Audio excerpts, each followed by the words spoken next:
Merci à vous d'être présents aujourd'hui. Donc c'est 3 territoires que je vais laisser se présenter. Vous êtes un territoire en vous-même, hein, voilà. Ont été écoutés par des équipes de l'UNADEL dans le cadre des écoutes territoriales, qui est une démarche que l'on mène depuis 2014, qui s'intéresse aux gouvernances locales des démarches de transition. Donc c'est des démarches de transformation des territoires.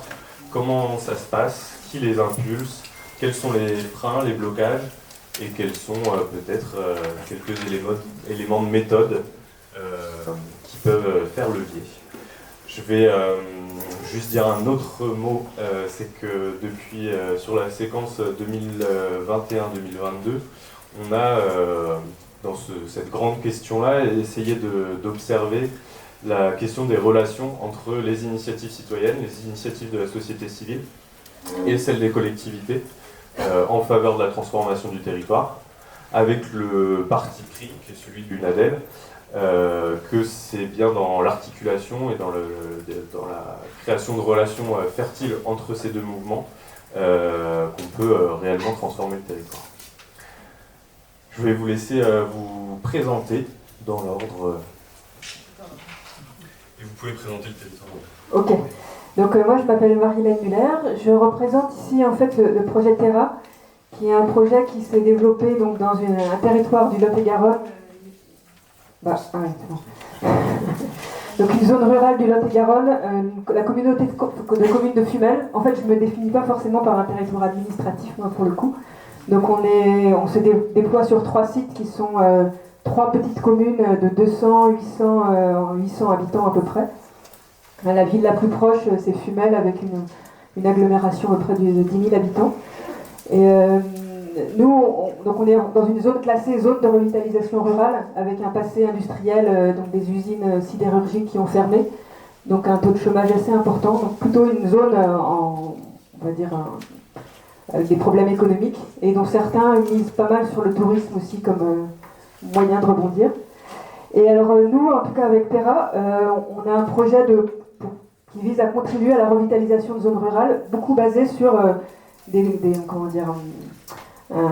nouveau modèle de développement économique qui va reposer sur plusieurs piliers qui vont être comment on crée des activités qui permettent de relocaliser une production durable qui répond à des besoins comme l'alimentation, l'énergie, l'habitat, etc.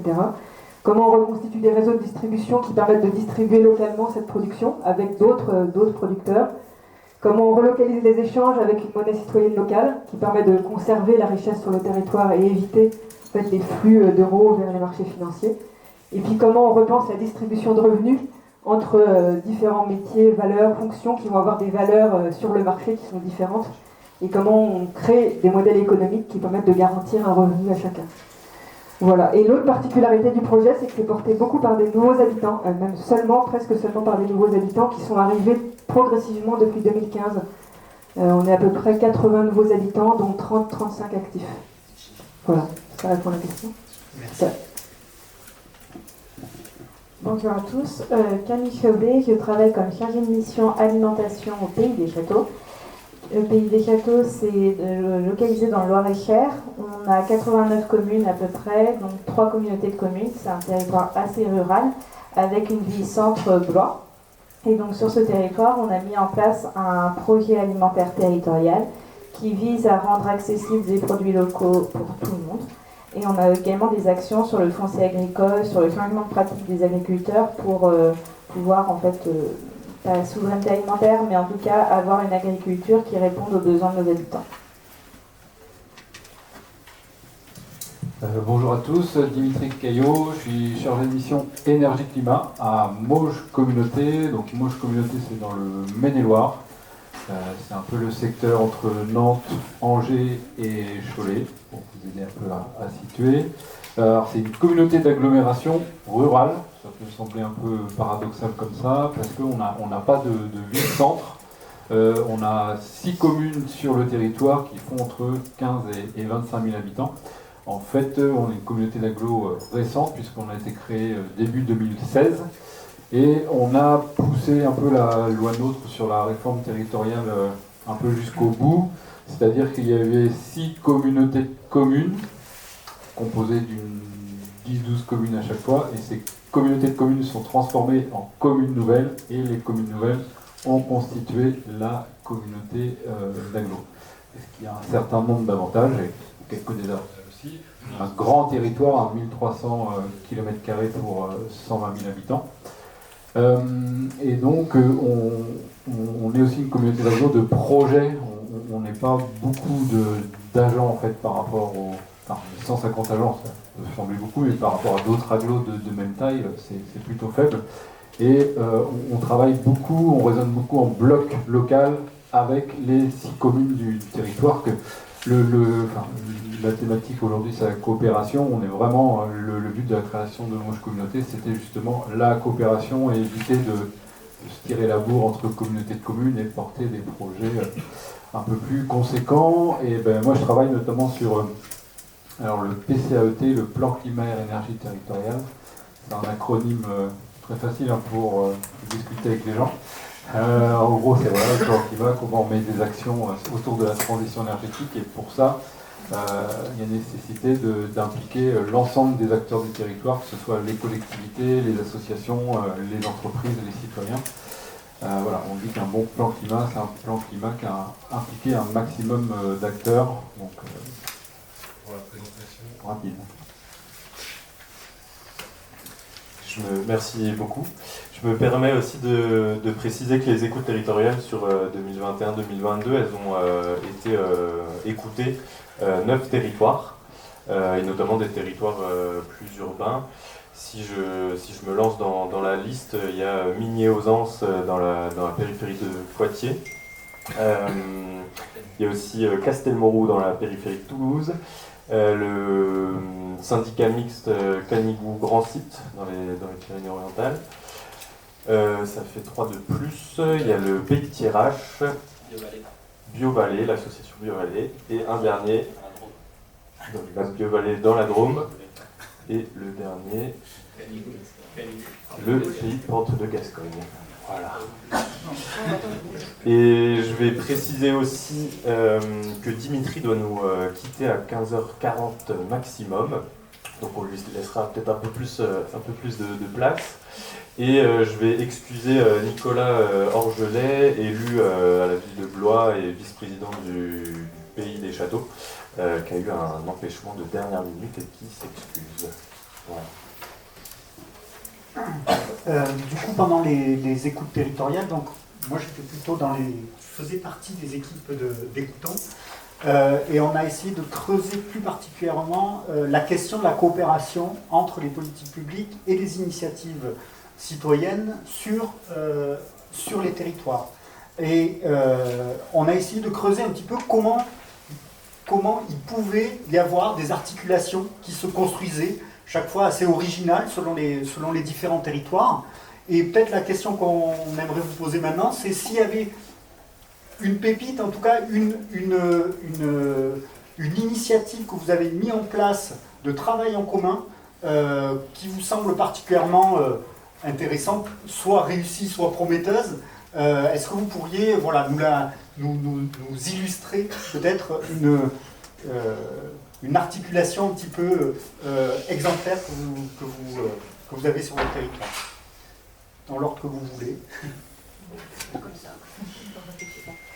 Ok, alors moi comme je disais, nous on est tous des nouveaux arrivants. Donc au départ l'articulation elle n'était pas simple. On est arrivé dans une ferme où progressivement des personnes ont développé des activités avec des difficultés, des images qui ont été véhiculées, des erreurs de communication de notre part, enfin plein de trucs. Et la pépite que j'ai envie d'illustrer, c'est qu'en fait, maintenant on se déploie sur 3 sites, et le 3e site, c'est le maire qui est venu nous chercher, après 2 ans d'avoir fait connaissance avec nous, parce qu'il avait une parcelle de 4 hectares sur lequel il a dit, si vous voulez développer un volet de votre projet ici, vous êtes les bienvenus. Et donc progressivement, on a construit la structure, l'ossature du projet, qui en fait se veut, on appelle un quartier rural en transition. Donc ça se veut à la fois un lieu d'habitation, sur les modalités de l'habitat participatif pour une trentaine de familles, et aussi d'activités comme une forme de tête de pont du développement local, où on veut investir suffisamment en infrastructure pour pouvoir rendre des services et soutenir d'autres activités. Donc sur ce quartier, il y aura un centre de formation à l'éco-construction, pour des professionnels ou des particuliers, un pôle alimentaire là, qui est en train d'être un peu conçu en cherchant des producteurs locaux sur des thèmes de distribution, de restauration et aussi d'accueil. Et puis une zone d'accueil en habitat léger, puis bon, de la production d'énergie après tout ce qui tourne autour, matériaux locaux, etc. Et le côté pépite est vraiment d'avoir construit ce projet avec la mairie, d'avoir créé une SIC où la mairie est rentrée au capital. Une SIC, Société Coopérative d'Intérêt Collectif, qui sont des sociétés coopératives qui ont la particularité de pouvoir intégrer dans un de leurs collèges des collectivités territoriales, dont la mairie de la commune de Trentelle dans laquelle on est. Donc le maire est au conseil d'administration. Et maintenant, avec nos différences, c'est très intéressant, on construit vraiment ensemble. La semaine prochaine, on a une réunion avec les habitants. Donc ils viennent nous tacler un petit peu sur nos modes de communication. Ils nous ont surnommés les rois du PowerPoint à un moment. Je sais pas, en tout cas, ils nous ont dit qu'on nous surnommait comme ça, de manière à vraiment créer de l'interconnaissance et de la connaissance mutuelle au-delà des clichés qu'on peut avoir les uns par rapport aux autres. Donc ça prend du temps. Hein. Mais voilà, en tout cas, c'est passionnant. Voilà.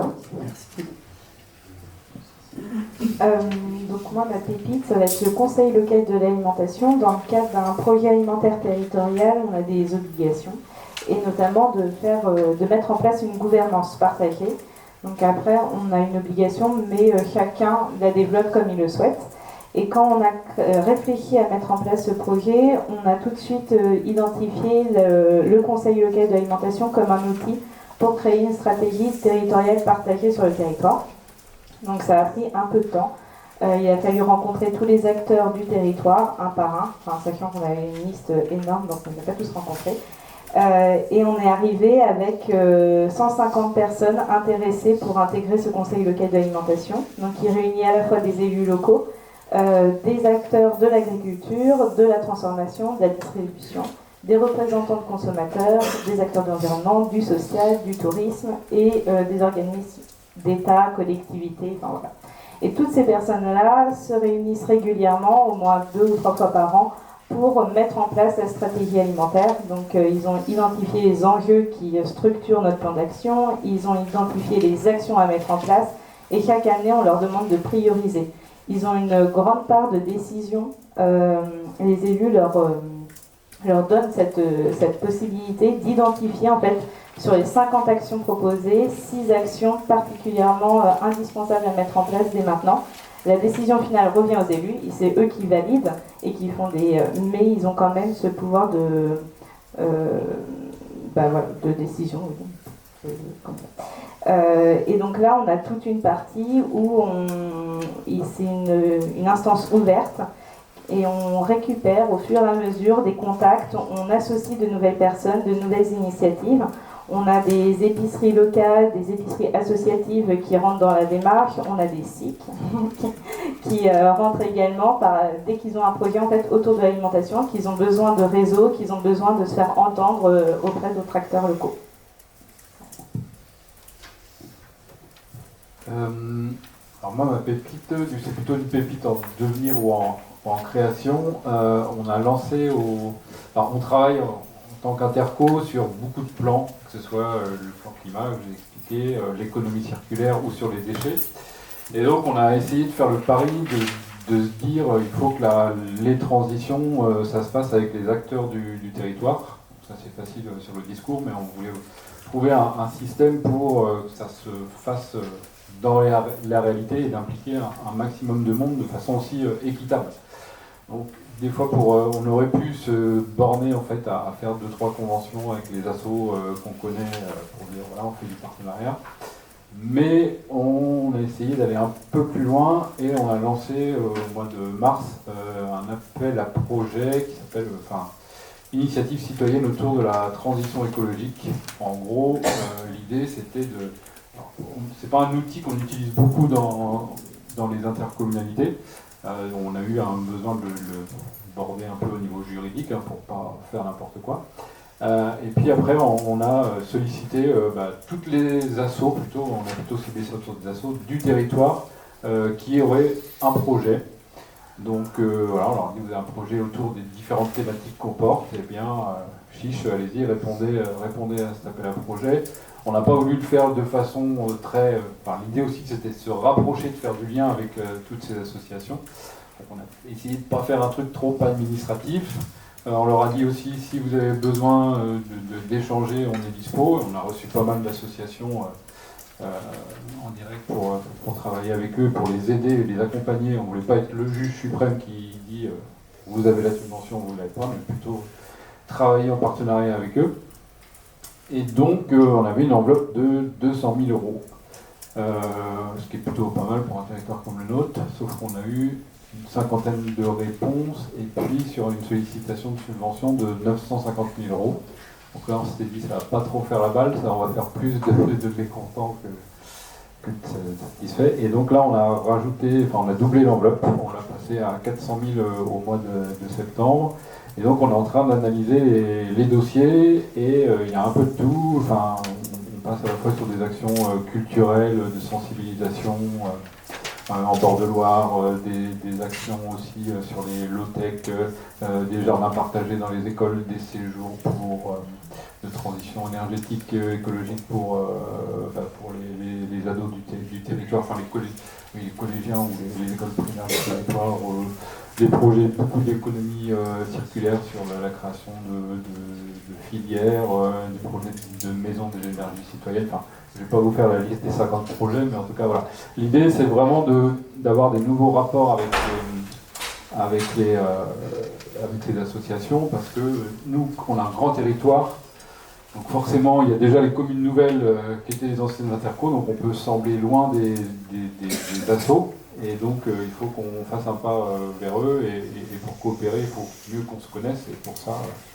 Voilà, on ne veut pas avoir le côté juste, on vous donne une subvention, mais on veut qu'ils soient partie prenante en fait dans la mise en place de nos différents plans d'action.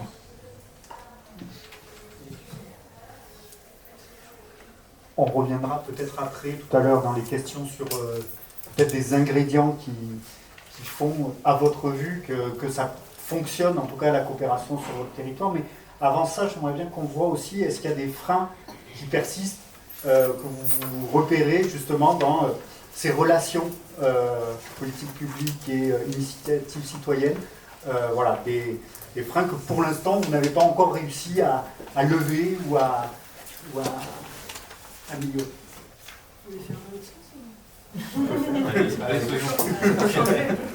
C'est que tu n'avais pas d'idée, du coup. Du coup, nous, les freins, j'en ai un peu parlé tout à l'heure, c'est qu'on peut être loin des habitants. Donc pour ça, en fait, pour lever le frein, il faut gagner la confiance, et puis il faut travailler ensemble. Il faut aussi qu'on lève un peu les idées préconçues, on a tous, par rapport, notamment quand on est une collectivité, on subit plein d'idées préconçues, voilà, que c'est lent dans la décision, etc. Donc voilà, notre travail, c'est vraiment de faire nos preuves, en fait, et d'aller plutôt vers les gens, de créer les éléments de la coopération. Et puis je vais peut-être répondre comme ça à ta deuxième question sur les ingrédients. Ouais, les ingrédients, ça tombe bien, parce qu'on essaye, quand on porte un projet, de le faire à la sauce Mauges. Alors, je vais vous donner un peu les ingrédients qu'il y a dans la sauce Mauges, mais vous ne verrez pas les proportions, du coup, ça c'est un secret du territoire. Normalement, c'est digeste, ouais, c'est fait pour que les projets se passent mieux. Donc, c'est un peu dans l'ADN aussi du territoire, de la culture du travail ensemble, du faire ensemble, de la solidarité. On va pas refaire l'histoire, mais voilà, il y a un vrai ancrage solidaire sur le territoire. Donc ça, c'est la grosse partie de la recette, c'est l'ingrédient principal. Et il y a vraiment aussi une culture d'entreprendre, d'aller de l'avant, d'innover. Voilà, le slogan de notre office de tourisme, c'est Ose et Mauges. Donc voilà, on y va. Nous, notre président, il dit allez-y, foncez, puis après on voit. Tant que je ne vais pas en prison, c'est que c'est à peu près gérer la situation. Non, on ne fait pas n'importe quoi non plus. Non, mais ce qu'il nous dit, c'est voilà, on va de l'avant, on innove. Donc voilà, solidarité, envie d'entreprendre, convivialité, simplicité. Aussi, on est en milieu rural, donc on ne peut pas trop la faire à l'envers et tout le monde a négocié sur tout le monde. Donc voilà. Et puis après, c'est chacun qui peut apporter le petit ingrédient supplémentaire, du sérieux, côté détendu ou un peu de folie. C'est chacun qui voit. Par rapport à nos freins, donc le conseil local de l'alimentation, c'est 200 acteurs maintenant. Et dans la représentation, on peut avoir des personnes importantes qui manquent, notamment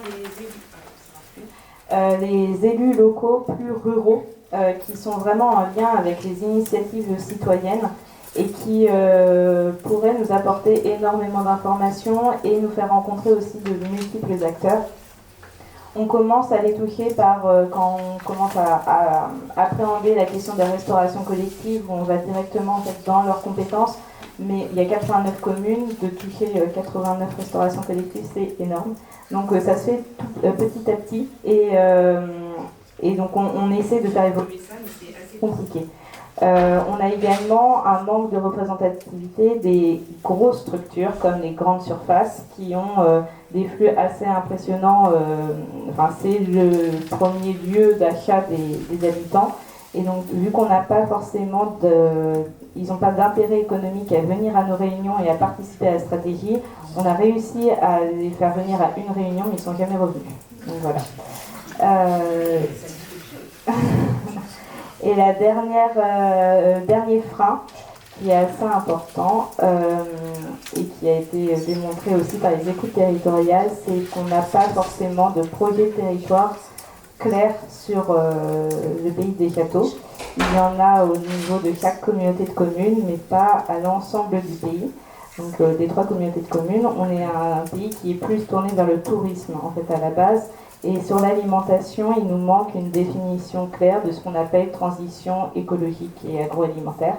À l'intérieur du conseil local, cette définition n'est pas complètement construite, mais entre les élus et le conseil local de l'alimentation, il y a vraiment un fossé sur cette définition. Donc il y a tout un travail aussi de réfléchir ensemble à ce qu'on veut pour notre territoire et à construire quelque chose de plus clair. Projet et définition. Ok. Oui, là, moi, la difficulté, c'est que j'ai du mal à faire la part des choses entre notre caractéristique de néo-ruraux, de nouveaux habitants, et de la dimension d'interaction avec la collectivité, parce que les deux se mélangent un petit peu. Je dirais que nous, on travaille surtout à l'échelle de la commune, et les relations se créent vachement sur la dimension de l'humain, en fait. Et que je sens que la confiance, en tout cas, elle est vraiment liée à savoir qui nous sommes mutuellement, et comprendre qu'on n'est pas juste des représentants de commerce qui veulent faire leur vie sur le territoire, mais qu'on est vraiment, en tout cas, on a vraiment envie de contribuer, même si on fait des erreurs ou même si on se trompe.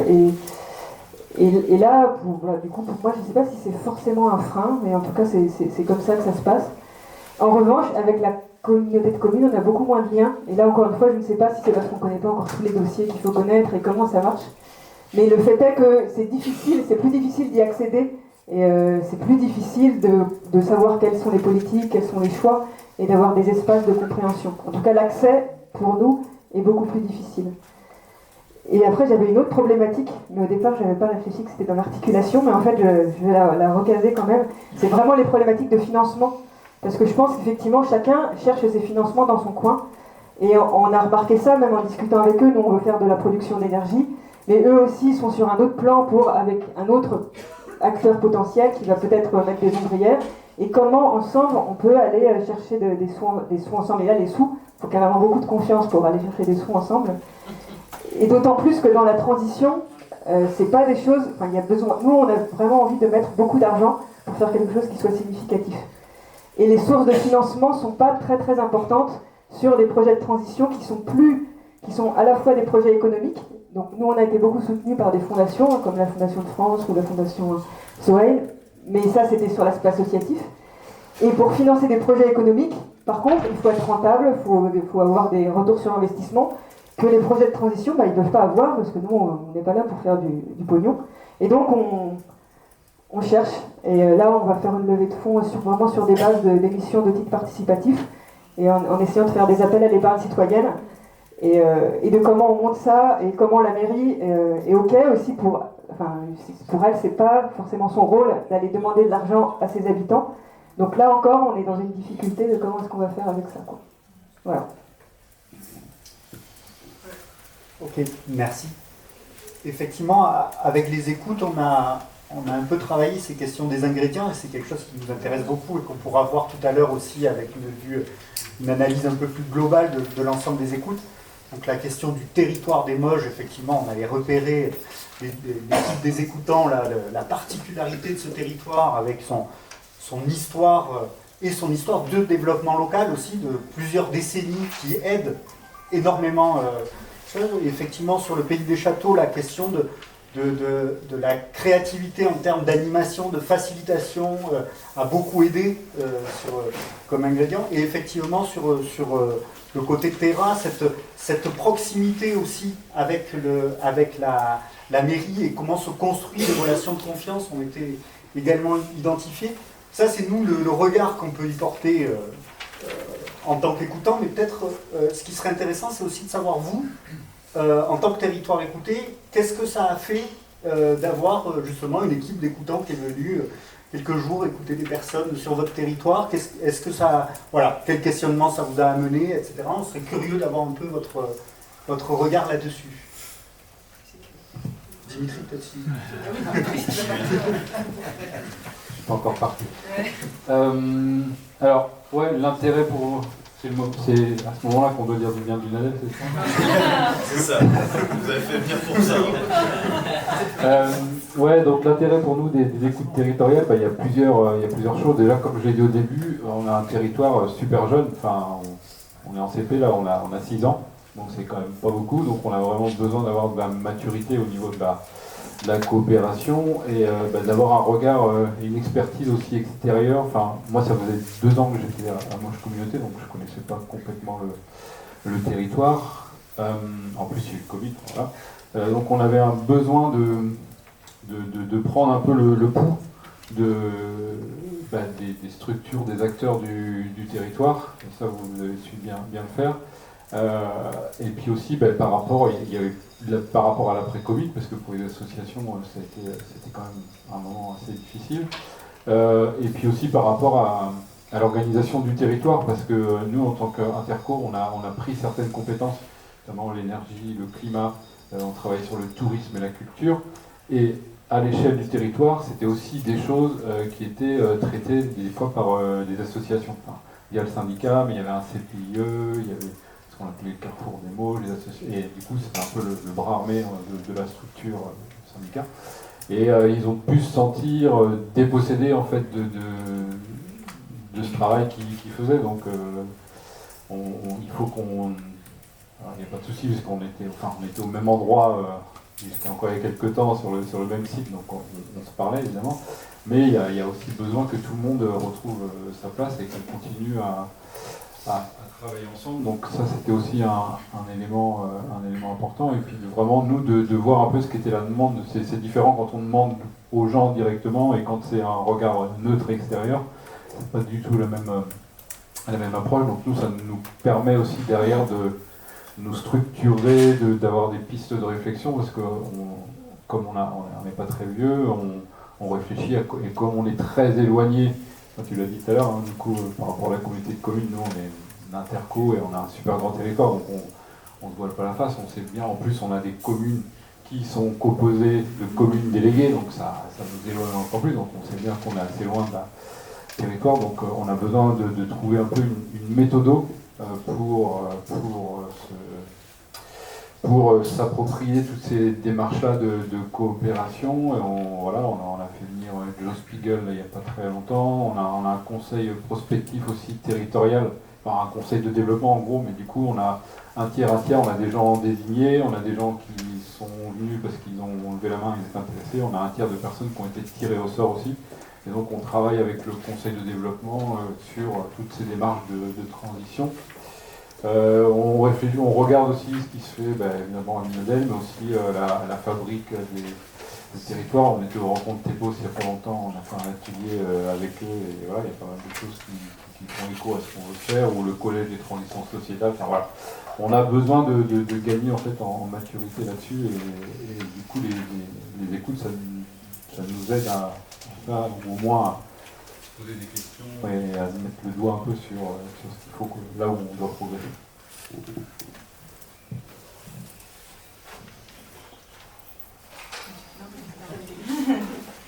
Nous, les apports des écoutes territoriales, il y en a eu plusieurs, c'était surtout notre façon de voir les choses et de pratiquer.